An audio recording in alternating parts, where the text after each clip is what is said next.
Hello everyone, हम लोग आज एनालिसिस करने वाले हैं। ये मेरा यूपीटेट का पेपर हुआ था। इसका ये जो एग्ज़ाम हुआ तो ये 2 जुलाई को हुआ था और मेरा फर्स्ट शिफ्ट में था और ये अपर प्राइमरी का पेपर है।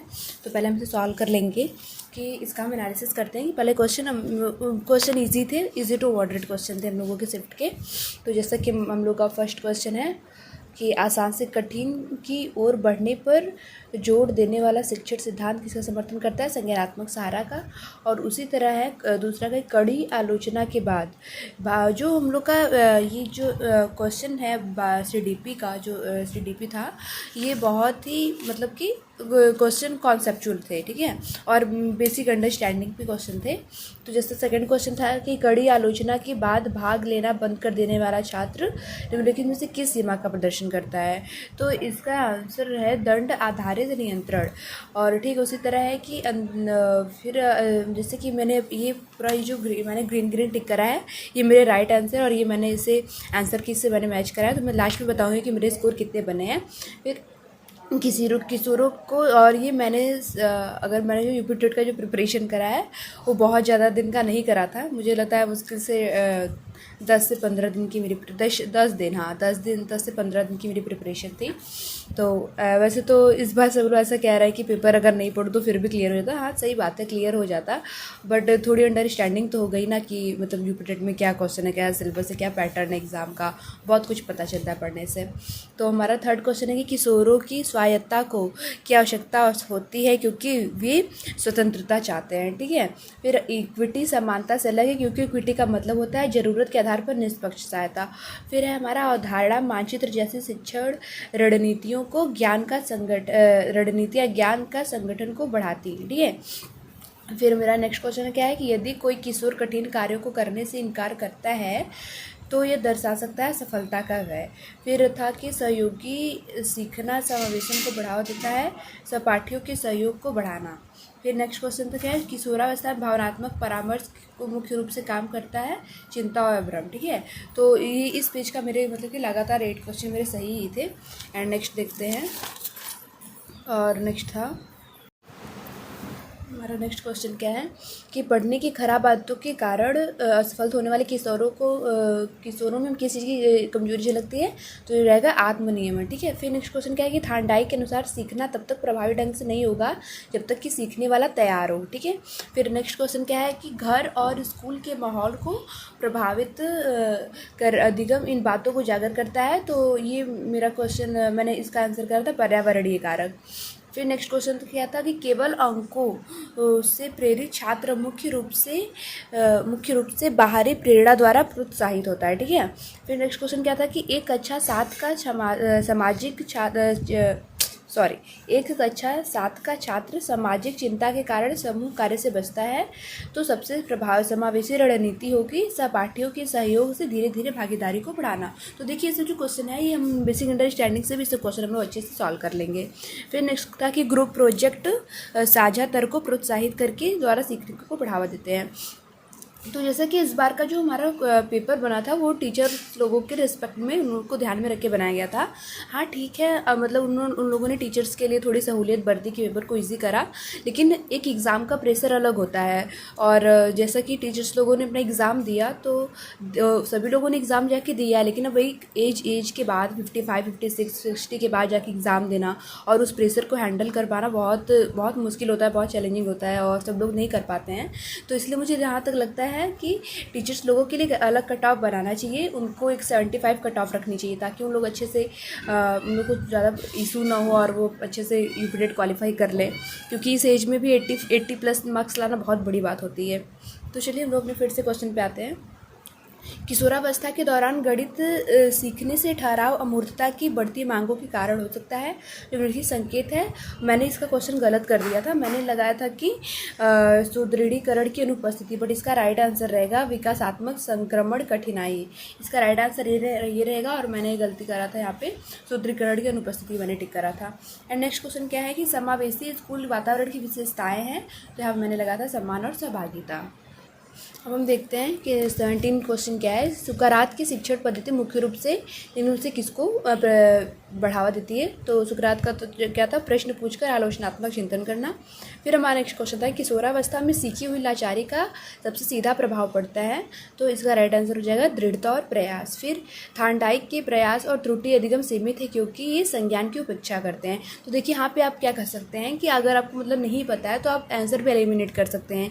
यहाँ पे क्या है कि यहाँ पे सारे में पॉजिटिव भी दिया है, यहाँ पे समर्थन करता है, बढ़ावा देता है, प्रोत्साहित करता है, बट एक ही नेगेटिव में है, तो हम इसे एक ऑप्शन मार के टिक कर सकते हैं क्योंकि हमें ऑप्शन एलिमिनेट करना भी आना चाहिए एग्जाम में। फिर अनुकूलित गृह कार्य दर्शाता है शिक्षार्थियों की आवश्यकताओं के आधार पर विभेदीकरण, इसका राइट आंसर रहेगा।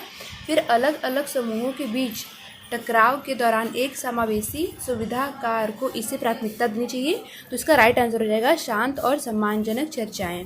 फिर हमारा रहा कक्षा में होने वाली बहसें संज्ञानात्मक संघर्ष के माध्यम से संज्ञानात्मक विकास को बढ़ावा दे सकती हैं। फिर हमारा नेक्स्ट क्वेश्चन क्या है, आधुनिक कक्षाओं में शिक्षक की भूमिका मुख्य रूप से इस प्रकार होती है। तो यहाँ पे रहेगा फैसिलिटेटर के रूप में, और मैंने व्याख्याता लगा दिया था, ये थोड़ा गलती यहाँ पे मैंने करा था।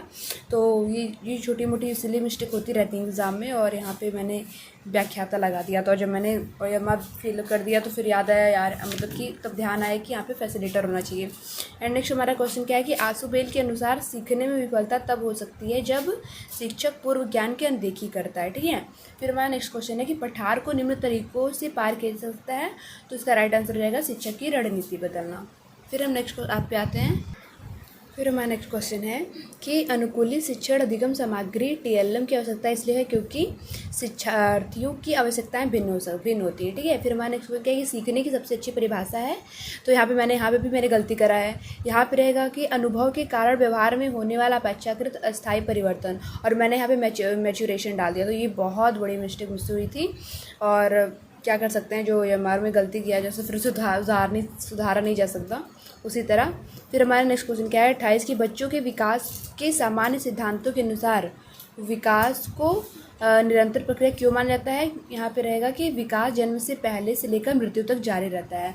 फिर स्कूल का वातावरण बच्चे के विकास को निम्न तरीकों से प्रभावित करता है। तो इसका राइट आंसर हो जाएगा पाठ्यक्रम और शिक्षक का संवाद।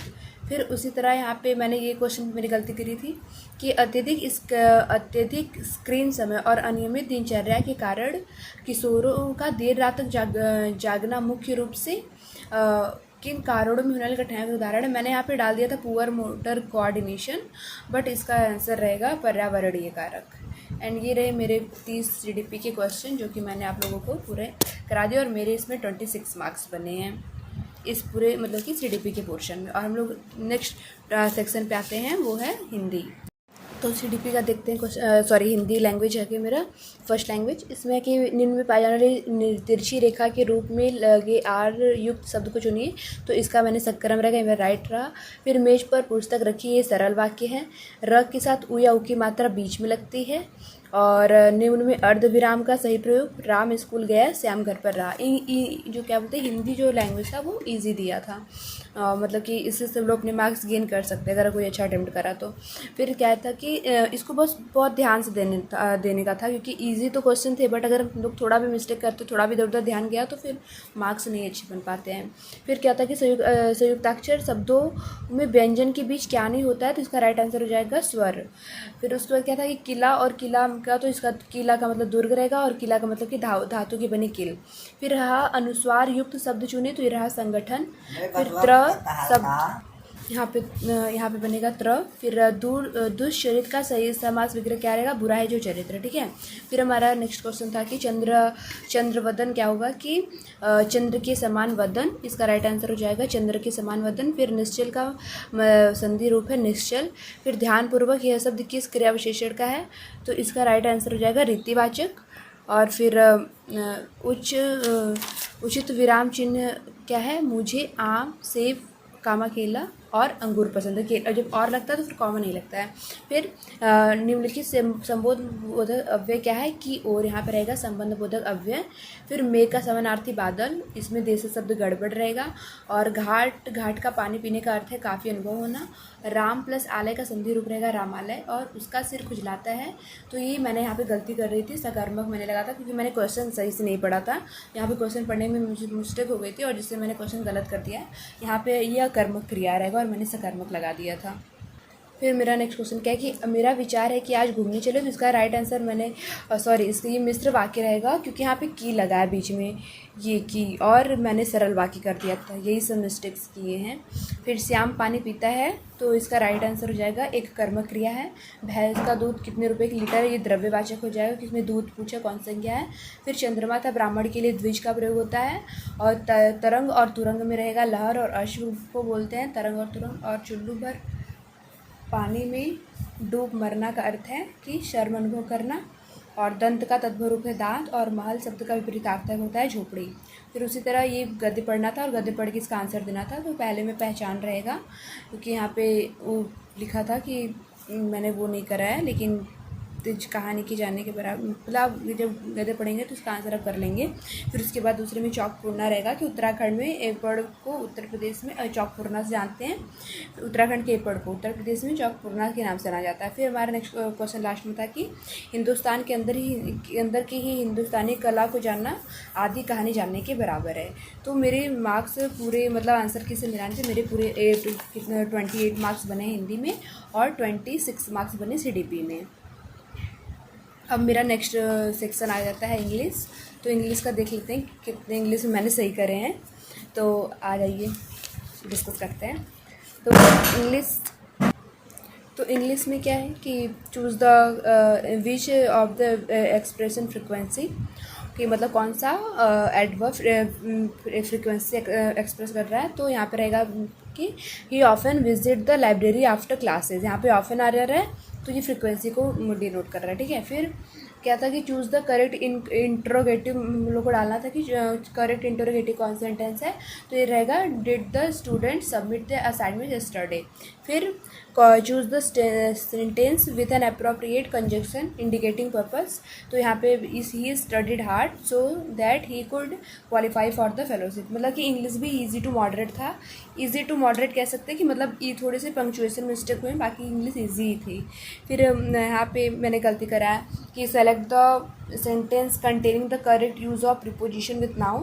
तो यहाँ पे रहेगा there is no exception over this regulation, मैंने लगाया था, बट यहाँ पे राइट आंसर रहेगा कि there is no exception to this regulation, ठीक है। फिर नेक्स्ट क्वेश्चन क्या है कि in this sentence she has been reading for 3 hours the verb phrase has been reading represent. तो यहाँ पे रहेगा फाइनाइट मेन वर्ब, यहाँ पे डिनोट कर रहा है, सीधे से सामने से दिख रहा है कि 3 hours लिखा है, फिर भी मैंने क्या लगाया नॉन फाइनाइट वर्ब। तो यही सब सिली मिस्टेक हुआ है मेरे से। फिर यहाँ पे select the option which gender transformation is grammatically incorrect. तो यहाँ पे भी मैंने गलती करा क्योंकि यहाँ पे मुझे सभी सही लग रहे थे और सभी सही लग रहे थे, तो मुझे समझ में नहीं आया था कि कौन सा टिक करूँ। तो मैंने ड्यूक और डचेस ही क्लिक कर दिया, मतलब OMR भर दिया, बट यहाँ पे ये रहेगा सुल्तान का रहेगा।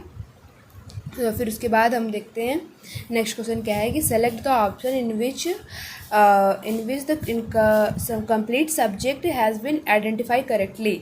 सेंटेंस क्या है कि many skilled artist from different region participated in the exhibition ना। तो क्या था इसका राइट आंसर, इसका स्किल्ड आर्टिस्ट मैंने लगा दिया, बट राइट आंसर रहेगा many skilled artist from different regions, ये इसका राइट आंसर रहेगा, ठीक है। फिर हम आगे बढ़ते हैं। आगे क्वेश्चन मेरा क्या है कि लाइकॉनिक का बताना था कि इसका सिनोनिम क्या होगा। इसका सिनोनिम रहेगा कंसाइज, और मैंने टिक करा था इंडिफरेंट क्योंकि मुझे लाइकॉनिक का क्या बोलते हैं उस टाइम मीनिंग नहीं पता था। फिर क्या है नेक्स्ट क्वेश्चन की आइडेंटिफाई दो। फिर नेक्स्ट क्वेश्चन क्या है कि identify the correctly punctuated sentence from the following option. तो इसका राइट आंसर रहेगा the speaker said that success require discipline, perseverance and hard work.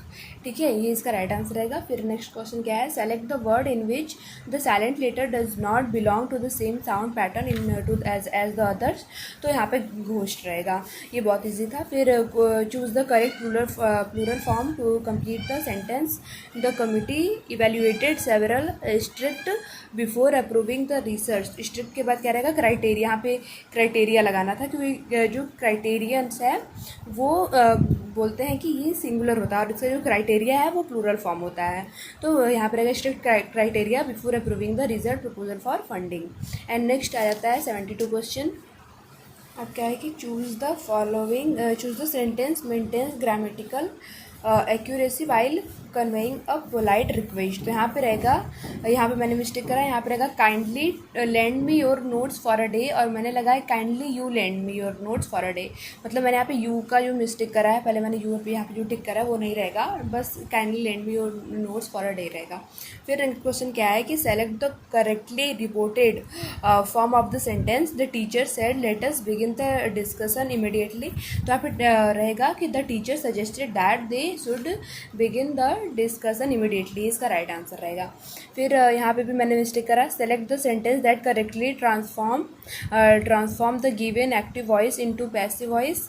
तो इसका राइट आंसर रहेगा कि इट इज़, मैंने लगाया believed by people that a rare element discovered the scientist, but ये रॉन्ग है। राइट आंसर रहेगा the scientist is believed to live. और इतने ये क्वेश्चन आते हुए मैंने मिस्टेक करा है, बहुत बड़ी मिस्टेक मुझसे हुई है ये, कि ये क्वेश्चन मैंने आते हुए गलत कर दिया।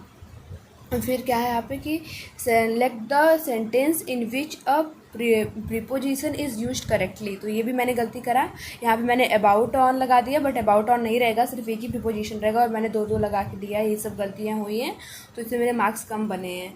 तो यहाँ पे रहेगा, इसका राइट आंसर है कि क्या है, committee the committee deliberated over at the proposal for 3 hours।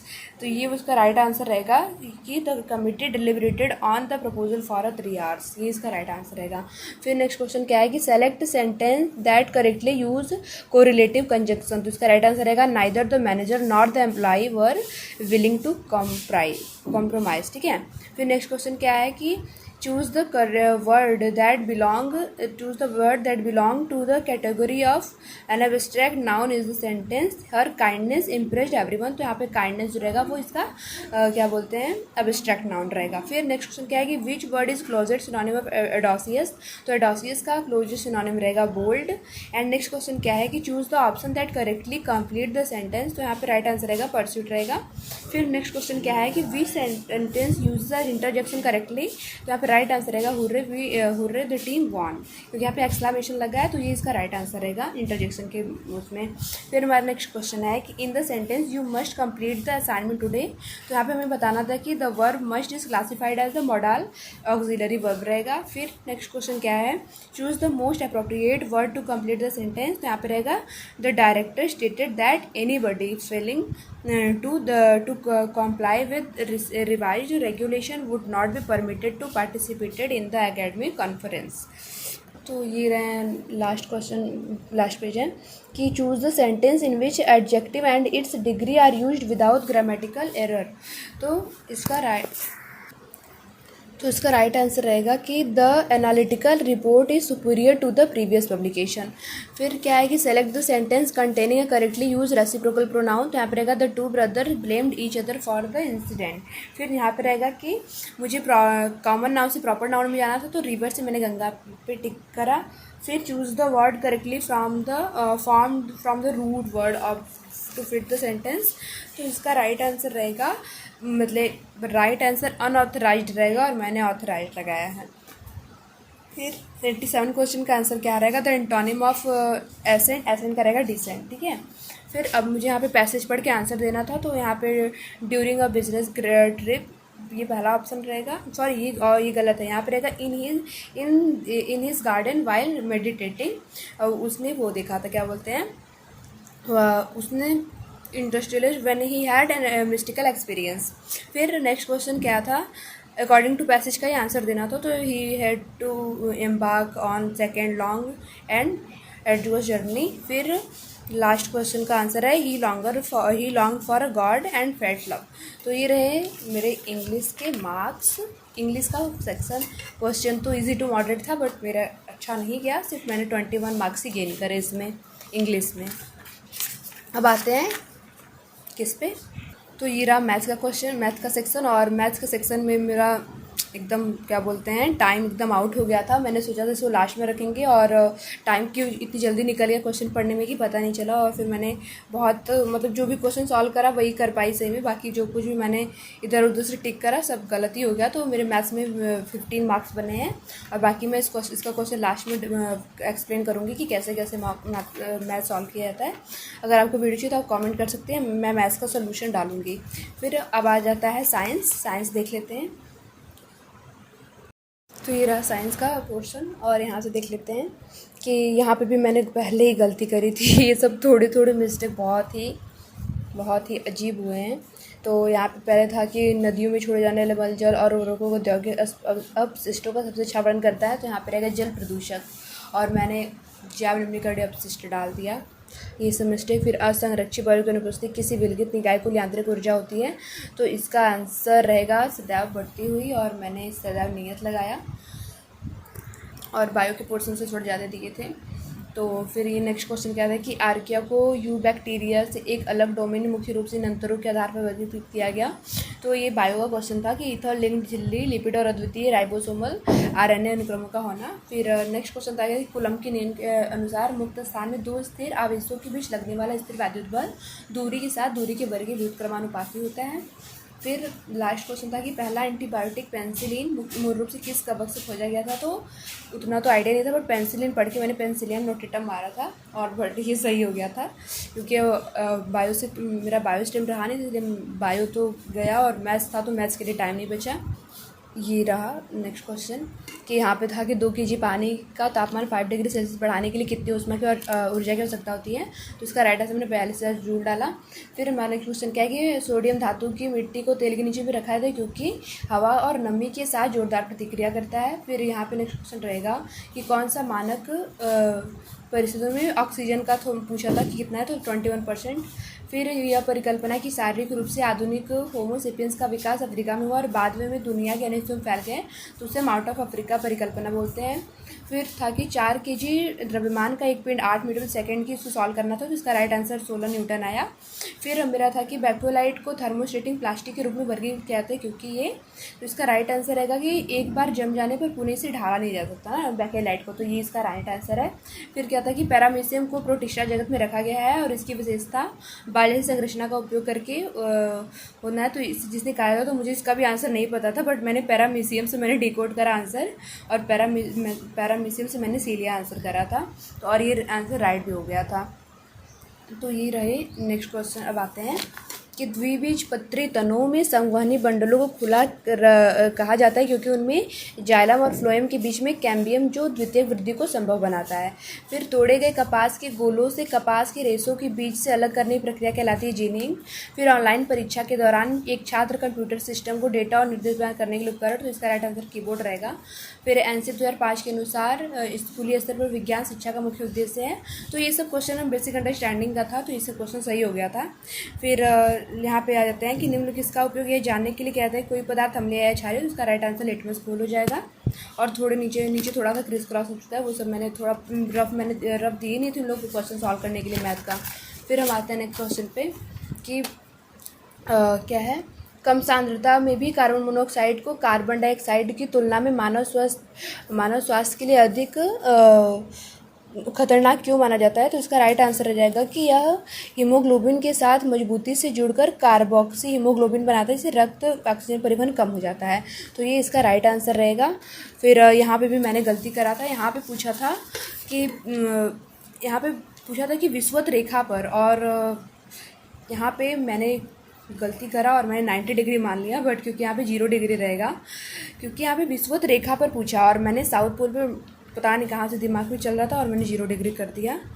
और फिर यहाँ पे भी मैंने गलती करी है कि ये तो क्वेश्चन मैंने सॉल्व ही नहीं करा, कि यहाँ पे पूछा था कि किस वॉल्यूम कितनी प्रतिशत त्रुटि है, तो ये मैंने नहीं सॉल्व करा। और फिर नेक्स्ट क्वेश्चन ये भी बेसिक अंडरस्टैंडिंग पे था, और ये क्वेश्चन मुझसे इतनी गलती से हुई है कि मैं क्या बताऊँ, बहुत पछतावा होता है ये सब। यहाँ पर राइट आंसर का त्वरण रहेगा, समझ में आ रहा है क्वेश्चन, फिर भी गलती की जा रही है, मार्क बहुत गलतियाँ हुई हैं मुझसे। फिर बेसिक क्वेश्चन गलतियाँ हुई हैं।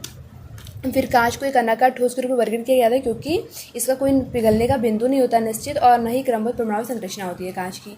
फिर क्या है कि मूत्र निर्माण के लिए जिम्मेदार मानव गुर्दे संरचनात्मक कार्यात्मक इकाई निम्नलिखित है। इसका राइट आंसर नेफ्रॉन रहेगा, और मैंने कुछ और ही मार दिया था। फिर मेथेनॉल और इथेनॉल जैसे कार्बनिक यौगिकों को एल्डिहाइड के रूप में, तो एल्डिहाइड रहेगा तो CHO ग्रुप रहेगा। फिर स्टेम है, ये भी बेसिक अंडरस्टैंडिंग पे क्वेश्चन था कि यह विज्ञान, प्रौद्योगिकी, इंजीनियरिंग और गणित को एकीकृत ढांचे में होता है जिसका मुख्य उद्देश्य वास्तविक दुनिया की समस्याओं को हल करना है, तो ये भी इसका राइट आंसर रहा। फिर हमारा नेक्स्ट क्वेश्चन क्या था कि विज्ञान शिक्षण पर NCERT, तो ये भी बेसिक अंडरस्टैंडिंग पे था पेपर क्वेश्चन कि NCERT स्थिति पत्र के अनुसार विज्ञान शिक्षण प्रयोगशाला कार्य को मुख्य रूप से इसलिए से माना था क्योंकि ये हाथों से किए जाने वाले खोजपरक कार्यों और माध्यम में से अवलोकन, प्रयोग कौशल और निष्कर्ष निकालने से प्रक्रिया कौशल का विकास करता है, ये इसका राइट आंसर रहेगा। फिर वैज्ञानिक विधि में परिकल्पना का सबसे अच्छा वर्णन किया जाता है, तो इसका राइट आंसर रहेगा किसी अवलोकन की व्याख्या करने के लिए प्रस्तावित एक अस्थायी परीक्षण योग्य स्पष्टीकरण, ये इसका राइट आंसर रहेगा। फिर हमारा क्या था कि हवा में यात्रा करने वाले ध्वनि तरंगों को किस प्रकार की यांत्रिक तरंगों के रूप में वर्गीकृत किया जाता है, तो इसका राइट आंसर रहेगा अनुदैर्घ्य तरंग। तो मैंने साइंस में 30 में से 24 स्कोर करा था और मैथ में 15 स्कोर करा था। तो अब आप लोग कैलकुलेट कर लीजिए कि मेरे कितने मार्क्स पूरे टोटल बने हैं। तो ये रहे मेरे पूरे CDP का, यूपी टेट का मैंने फर्स्ट पहली बार दिया था यूपी टेट, और ये मेरा क्वालिफाई हो गया with good marks, not excellent but good marks. तो ये रहे मेरे पूरा CDP का एनालिसिस। तब तक के लिए bye bye and thank you.